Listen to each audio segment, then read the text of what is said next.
ये भाई साहब कह रहे हैं कि पूरी दुनिया को खा गया। भाई साहब आप 131 करोड़ देश है जहां आपके प्रधानमंत्री नारा लगाते थे कि सर्वाधिक युवाओं का ये देश है। किसी की नौकरी चली गई भाई साहब, 5 किलो राशन पे चले गए। अच्छा हमको ये बताइए कि कोविड जब था तो अन्य पार्टी के मुखिया कहाँ थे? अच्छा एक मिनट बता दीजिए, संवैधानिक प्रक्रियाओं पे भारतीय जनता पार्टी के लोग ढूंढ रहे हैं विपक्ष को। आज ही आप जवान नहीं हुए हैं, 2019 के पहले क्या भारत की अर्थव्यवस्था दुनिया की टॉप पे थी? ये झूठ बोलने का नया तरीका है कि 2019 में कोविड आया, उसके पहले हमारी अर्थव्यवस्था टूट गई।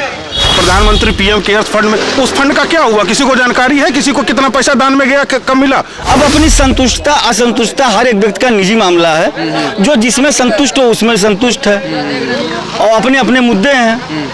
अब यही है। तो 22 में आखिर किसकी होगी बादशाहत, ये देखने वाली बात होगी और ये लड़ाई भी काफी ज्यादा दिलचस्प होगी। बस यही पता लगाने के लिए हम निकले हैं लखनऊ की गलियों में और जानते हैं यहाँ लोगों से कि आखिर क्या होने वाला है आने वाले चुनाव में, किसकी लहर ज्यादा है और कौन जितना ज्यादा विकास किया है। आखिर विकास के नाम पर वोट पड़ेगा या फिर धर्म के नाम पर वोट पड़ेगा, या फिर आखिर लोग किसे देखना चाहते हैं अपना अगला मुख्यमंत्री। हम इस समय चाय की चौपाल के बाहर खड़े हैं और जो मजा चाय की चुस्की के साथ बातें करने का है वो मजा कहीं और शायद नहीं है। इसी वजह से हम लोग आए हैं जानने लोगों से। तो आइए सबसे पहले जानते हैं भैया से कि आखिर क्या है इस बार जनता का मूड। जी बताएं सर। क्या लगता है कि इस बार जनता का मूड क्या कह रहा है? अब देखिए, जनता का मूड तो नहीं बता सकता, लेकिन आप जहां खड़े हैं ये नगर विकास मंत्री जी का क्षेत्र है जी। और पिछले 4 साल में लखनऊ पूर्वी की जनता ने इसी बात पे वोट दिया था कि एक जब डबल इंजन की सरकार आएगी तो लखनऊ में एक विकास होगा। मुझे नहीं लगता है कि लखनऊ में बहुत ज्यादा कोई विकास लेकिन प्रचार में तो काफी ज्यादा विकास दिख रहा है। देखिए, प्रचार अपनी जगह पे है। वर्तमान में जितने गड्ढे आदमी झेले हैं, 4.5 साल में हम अपने पटेल नगर से निकलते थे और सेक्टर 8 जाते समय जितने गड्ढे मोटरसाइकिलों पे लगे हैं उनका हिसाब कौन देगा? आप तो चुनाव के समय आए, सड़क बना दिए तो विकास हो गया, और जो कष्ट सहा और जो गिरा और जो बरसातों के पानी में कमर भर चला, उस समय कहाँ थे आप? तो ये सब चीजें मुद्दे रहेंगे। दूसरी बात यही कि कोई भी विधानसभा मुख्यमंत्री का चुनाव नहीं करती, वो अपने विधायक का चुनाव करती है। तो पहले हमारा विधायक कैसा होगा हमें अपने निचले स्तर से सोचना पड़ेगा कि हमारा विधायक कैसा होगा, हमसे मिलेगा कि नहीं मिलेगा। जब कोरोना की दूसरी लहर थी तो कहाँ थे मंत्री जी? फोन नहीं आता था। तो यही सब चीजें हैं, इन सब चीजों पे भी वोट पड़ेगा। यही विकास है। यही 4 साल में लोग, जब चुनाव का बिगुल बच चुका है और जब सारे कैंडिडेटों का टिकट आएगा तब लोग जानने की कोशिश करेंगे कि कौन क्या है, कैसा है, तब देखा जाएगा, तब उस हिसाब से वोट पड़ेगा। काफी ज्यादा खबरें उड़ रही थी कि योगी जी कहीं अयोध्या से तो कहीं मथुरा से चुनाव लड़ने वाले हैं, लेकिन अभी पता चला है कि वो गोरखपुर से चुनाव लड़ने जा रहे हैं। तो इस पर क्या सोचते हैं आप? देखिए, मैं गोरखपुर का रहने वाला हूँ। अच्छा, आप गोरखपुर के हैं? चलिए बताइए। तो महाराज जी हमारे वहीं से चुनाव लड़ेंगे, ये तो सभी को मालूम था। ये तो मीडिया की क्यासबाजी थी, वो कहाँ से चुनाव लड़ेंगे कहाँ से नहीं लड़ेंगे। वो आज मुख्यमंत्री हैं, हम लोग के लिए तो महाराज जी पहले से ही थे। लेकिन अब महाराज जी की अपनी अग्नि परीक्षा है, वो पास होते हैं कि फेल होते हैं जनता के सामने। कहा जा रहा है कि वो उन्हें गोरखपुर भेजा गया है क्योंकि सेफ खेलना चाहती थी बीजेपी।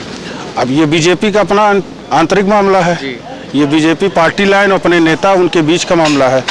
तो वो अपने क्या वो रणनीति बनाते हैं, कौन सी नीति पे चुनाव लड़ेंगे, कैसे लड़ेंगे, क्या करेंगे, ये उनका अपना इंटरनली मामला। ये आम जनता के बीच में कहाँ ये बात आएगी। अच्छा, जिस प्रकार से भाजपा के अंदर इस समय भगदड़ मची हुई है, मंत्री आ रहे हैं, विधायक आ रहे हैं, सब सपा ज्वाइन कर रहे हैं, इसका असर कितना देखने को मिलेगा चुनाव में? पूर्व काल में भारतीय जनता पार्टी को सोचना चाहिए था इस तरह के कदम उठाने के समय कि ये लोग स्थायी नहीं होते हैं। अगर 2017 में ये आए हैं तो 2022 में जाएंगे। तो जब 2017 में आए थे, जिन जिन क्षेत्रों पे भारतीय जनता पार्टी कार्यकर्ता तैयारी कर रहे थे, वहाँ इन बड़े नामों को आपने ले लिया तो इनका स्थायित्व कहाँ रहेगा? अब ये चले गए हैं, तो जब चले गए हैं तो फिर उसका नुकसान भी होगा। अगर आए हैं तो फायदा लेके आए हैं, तो जाएंगे तो कोई नुकसान ही करके जाएंगे।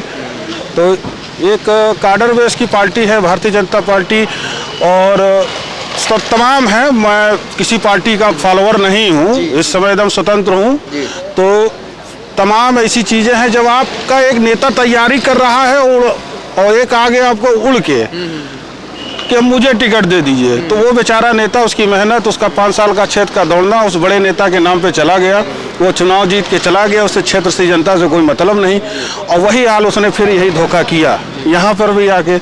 तो अब उनके आरोप कितने सही हैं कितने नहीं सही हैं, ये तो भारतीय जनता पार्टी के लोग बताएंगे, सरकार के लोग बताएंगे।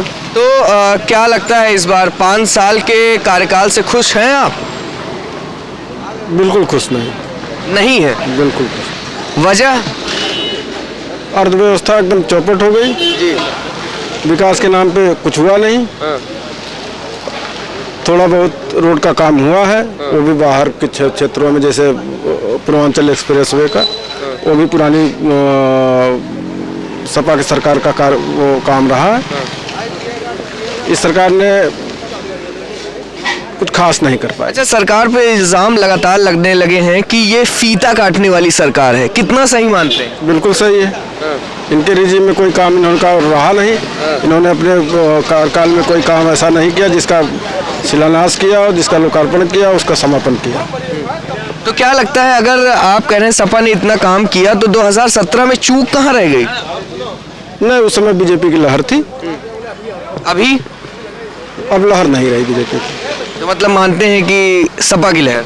नहीं, लहर सपा की भी नहीं है। इस बार कुछ भी हो सकता है, कुछ भी ज़्यादा चांस है। लड़ाई फाइट में सपा और बीजेपी की रहेगी। बाकी दोनों पार्टियां कांग्रेस बसपा? नहीं। अगर बीएसपी अपना कड़र वोट लेके चलती है तो बीजेपी को नुकसान होगा, अगर बीएसपी का वोट बैंक बना रहता है तो सपा गवर्नमेंट बनने की ज़्यादा चांस है।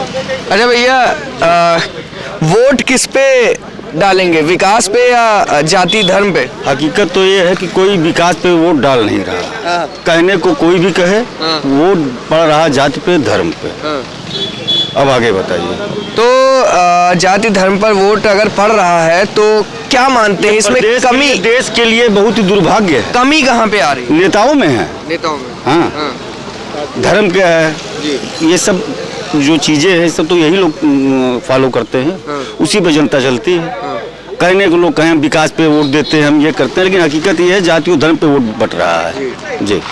तो क्या लगता है इस बार क्या है मूड? सच्चाई तो मुख्यमंत्री जी हमारे इस कोविड कार्यकाल में जितना मेहनत कर सकते थे प्रदेश के लिए उन्होंने किया, इसमें तो कोई दो राय नहीं।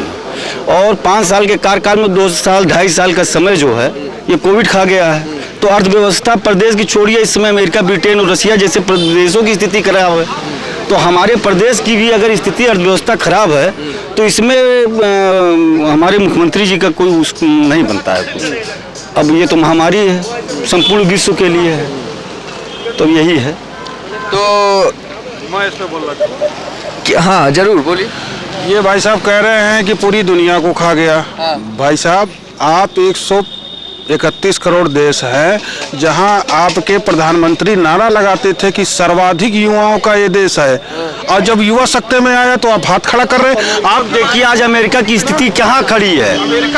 अमेरिका की वित्तीय स्थिति अमेरिका से कहीं बेहतर आप देश पे है। अमेरिका का व्यक्ति कम से कम राशन पानी इस कोविड कार्यकाल में पहुंच रहा है, कोई भूखे नहीं मर रहा है, इससे बड़ी बात नहीं कुछ हो सकती है। किसी की नौकरी चली गई, भाई साहब 5 किलो राशन पे चले गए, विश्व जा रहा है। आपके पास डेटा है? डेटा हमारे पास, हम कोई नेता है ये नहीं है। देखिए भाई, मैंने अभी आपसे कहा ना, कोई किसी चीज पे खुश है, कोई किसी को से। अच्छा हमको ये बताइए कि कोविड जब था तो अन्य पार्टी के मुखिया कहाँ थे? अच्छा एक मिनट बता दीजिए, संवैधानिक प्रक्रियाओं पे भारतीय जनता पार्टी के लोग ढूंढ रहे विपक्ष को, और धारा 144 अपने क्षेत्र में तो जा सकते थे, नहीं प्रदेश में जा रहे हैं।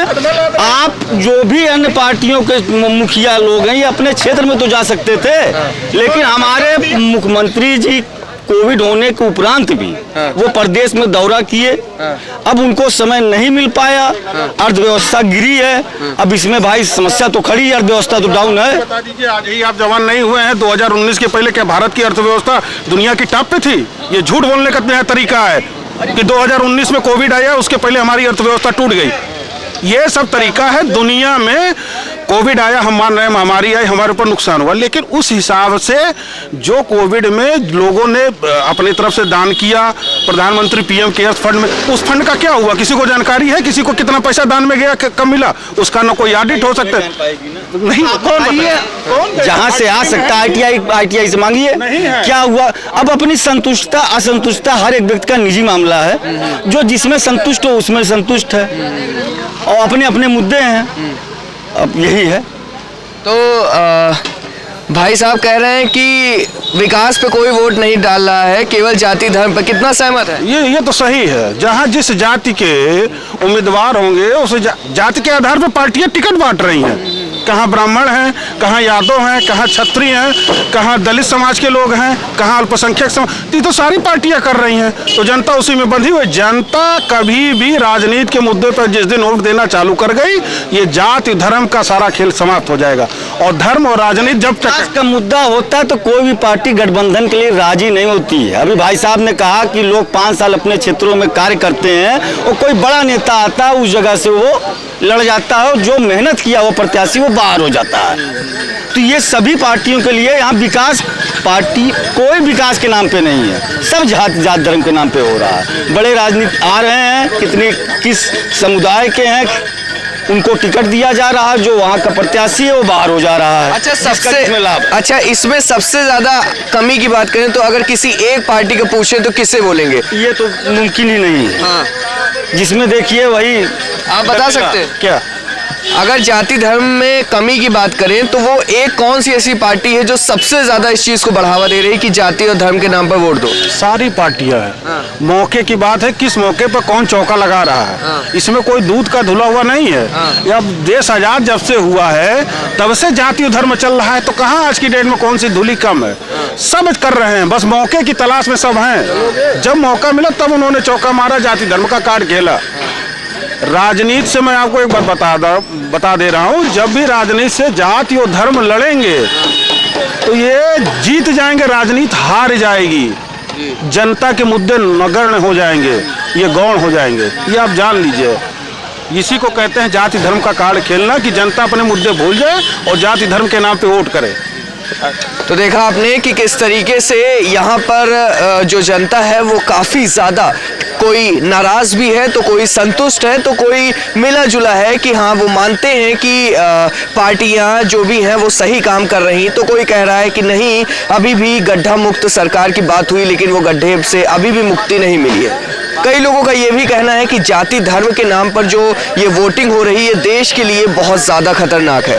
तो आने वाले 11 मार्च यानी कि चुनाव का जब बिगुल पूरी तरीके से समाप्त हो जाएगा, फैसला आएगा, तो ये देखना काफ़ी ज़्यादा दिलचस्प होगा कि आखिर कौन सी पार्टी बाजी मारती है। कैमरा पर्सन अनुज के साथ उत्कर्ष सिंह, लखनऊ।